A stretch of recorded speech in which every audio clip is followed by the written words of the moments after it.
Pada masa Nabi Ibrahim, di wilayah Mesopotamia, terdapat seorang raja yang sangat berkuasa bernama Namrud. Ia adalah putra dari Kus, di mana Kus ini adalah cicit dari Nabi Nuh. Namun berbeda jauh dengan leluhurnya yang soleh. Namrud dikenal sebagai raja yang sombong dan jolim. Kekuasaan dan kekayaannya membuatnya merasa bahwa ia adalah Tuhan yang harus disembah oleh rakyatnya. Assalamualaikum, halo semua, Ani di sini. Seberapa durhakanya Namrud? Luar biasa durhakanya. Ada kesamaan antara Namrud dan Firaun. Sama-sama menobatkan dirinya sebagai Tuhan. Bedanya, Namrud hidup pada zaman Nabi Ibrahim, sedangkan Firaun hidup pada zaman Nabi Musa. Yang akan kita bahas kali ini tentang kisah hidup dan matinya Namrud oleh seekor lalat yang diutus oleh Allah untuk menyiksanya. Mari kita bahas. Ayah Namrud meninggal, Namrud pun naik tahta. Setelah ia menjadi raja, ia menobatkan kalau dirinya itu adalah Tuhan yang harus disembah oleh rakyatnya. Siapa saja yang mengakui Namrud ini Tuhan akan diberi apapun oleh Namrud, seperti harta benda, makanan, dan lain-lain. Dan siapa aja nih yang menolak kalau Namrud ini bukanlah Tuhan akan disiksa habis-habisan oleh Namrud. Pada saat itu di Babilonia belum ada seorang rasul yang memberi peringatan. Namrud membangun sebuah kerajaan yang besar di ibu kota Babel. Dia mendirikan menara yang sangat tinggi yang disebut dengan Menara Babel. Menara ini dibangun dengan tujuan untuk mencapai ke langit sebagai kesombongannya untuk menandingi Allah Subhanahu wa Ta'ala. Dalam kekuasaannya nih, si Namrud ini sering banget melakukan sihir dan tipu daya untuk menakut-nakuti dan mengendalikan rakyatnya. Pada suatu malam, Namrud ini bermimpi kalau kerajaannya ini hancur dan terbakar. Kemudian ia terbangun dari mimpinya dan menanyakan tentang takwil mimpinya itu. Kemudian salah seorang menjawab kalau akan ada anak laki-laki yang lahir dan akan menghancurkan kerajaan Namrud. Kemudian Namrud langsung memerintahkan seluruh pasukannya untuk membunuh setiap bayi laki-laki yang lahir pada malam itu. Azar nih yang merupakan ayah Nabi Ibrahim. Azar ini adalah salah satu penasehatnya Namrud. Ia bertugas sebagai kepala pembuat patung-patung berhala di kerajaan Namrud. Ketika mendengar informasi tersebut, Azar kemudian pulang ke rumahnya karena pada saat itu istrinya melahirkan bayi laki-laki. Dan Azar menyuruh istrinya untuk berlari ke hutan dan menyimpan Ibrahim di hutan agar pasukannya Namrud ini tidak membunuh Ibrahim.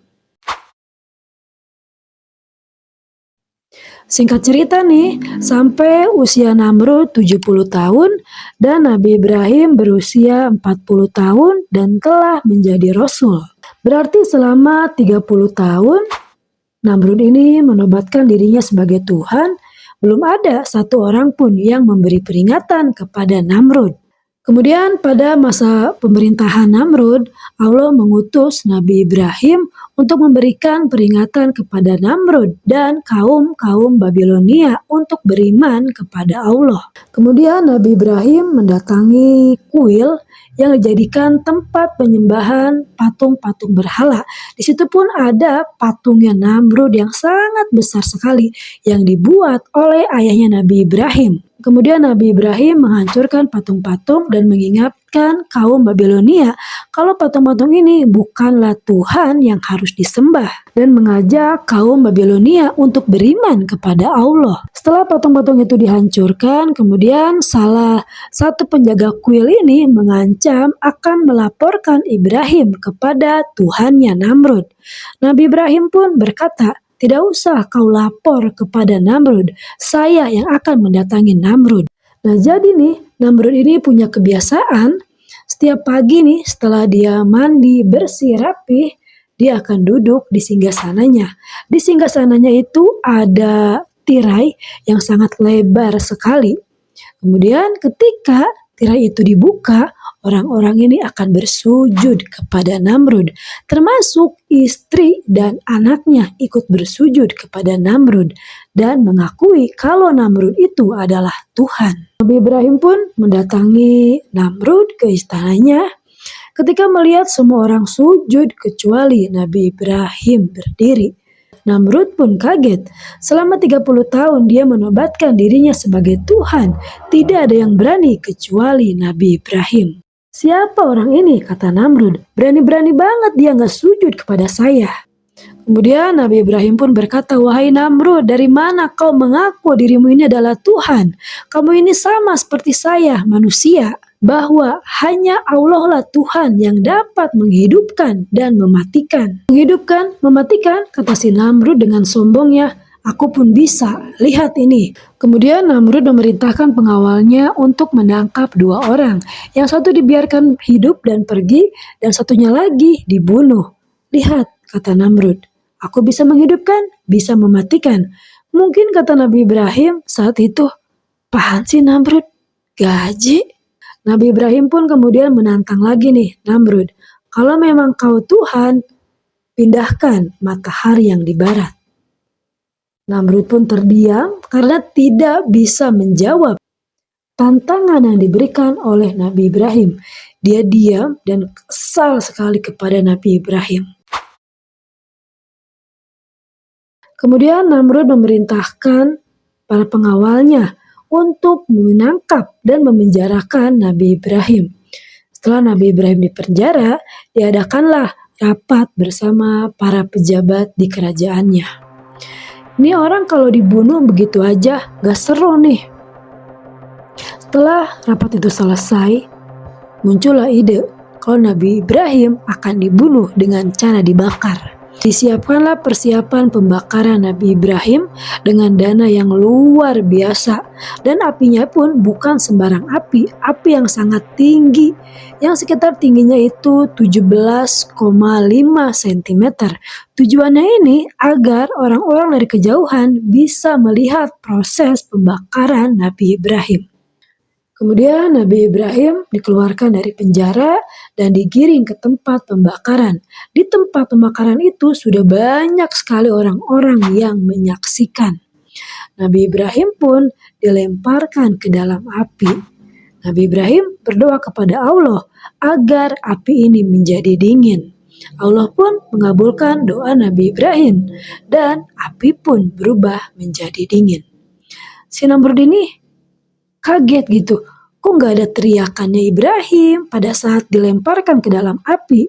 Kemudian si Namrud ini berkata kepada rakyatnya, hei Ibrahim telah mati. Dan orang-orang pun bubar dari tempat pembakaran. Selama 3 hari Nabi Ibrahim di dalam api. Setelah 3 hari api itu dimatikan dan orang-orang sudah banyak yang menyaksikan nih, pengen tahu gitu bagaimana sih debu dari Nabi Ibrahim ini.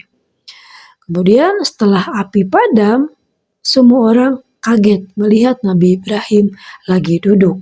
Lagi-lagi si Namrud ini membuat tipu daya. Ibrahim telah mati, kaku katanya gitu, kata si Namrud nih. Tiba-tiba malaikat Jibril mendatangi Ibrahim. Ibrahim, kata Allah, kamu pulanglah ke rumahmu. Kemudian Nabi Ibrahim berdiri dan berjalan pulang ke rumahnya. Orang-orang langsung kaget. Loh, kata Tuhanku Namrud, katanya Ibrahim telah mati kaku. Kok dia bisa berdiri berjalan? Wah, berarti hebat nih Tuhannya Ibrahim.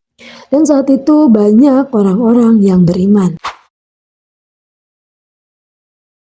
Setelah proses pembakaran kepada Nabi Ibrahim gagal, Namrud pun pulang ke singgasananya. Ia tuh berpikir gitu, kok ini Ibrahim sudah dibakar gak mati, lagi, harus diapain ini orang. Keesokan harinya, Allah menunjukkan kekuasaannya dengan mengirimkan seekor lalat yang masuk ke hidungnya Namrud. Lalat tersebut kemudian masuk ke otaknya Namrud yang menyebabkan rasa sakit yang sangat luar biasa. Dengan sangat tersiksa nih, si Namrud ini mencoba segala cara. Ia memukul-mukul kepalanya karena saking mengganggu ini lalat di otaknya ngiang-ngiang gitu. Hingga si Namrud ini memerintahkan pengawalnya ini untuk memukul kepalanya agar lalatnya ini keluar. Tapi itu semua sia-sia, yang dirasakan hanyalah sakit yang sangat luar biasa. Selama 3 hari, lalat itu menyiksa Namrud. Sama seperti 3 hari si Namrud ini membakar Nabi Ibrahim. Selama 3 hari, lalat kecil itu menyiksa Namrud dan menyebabkan Namrud mati. Setelah mati, kemudian lalat itu keluar dari hidungnya Namrud. Para pejabat kerajaan nih mendekat nih kepada si mayatnya Namrud ini dan melihat seekor lalat yang keluar dari hidungnya Namrud. Kemudian tersebarlah di Babilonia, raja yang mengaku Tuhan mati terbunuh oleh seekor lalat. Itulah tadi kisah Namrud, salah satu contoh sampel yang kufur kepada Allah yang mati dengan seekor lalat yang menyiksanya. Bahkan sampai sekarang sisa kerajaan dari Namrud ini di Babilonia masih ada. Terima kasih yang sudah menonton videonya sampai selesai. Semoga bermanfaat. Kurang lebihnya mohon dimaafkan. Kalau teman-teman suka videonya boleh tolong like, komen, share, dan subscribe agar channel ini semakin berkembang. Terima kasih, sehat-sehat. Assalamualaikum.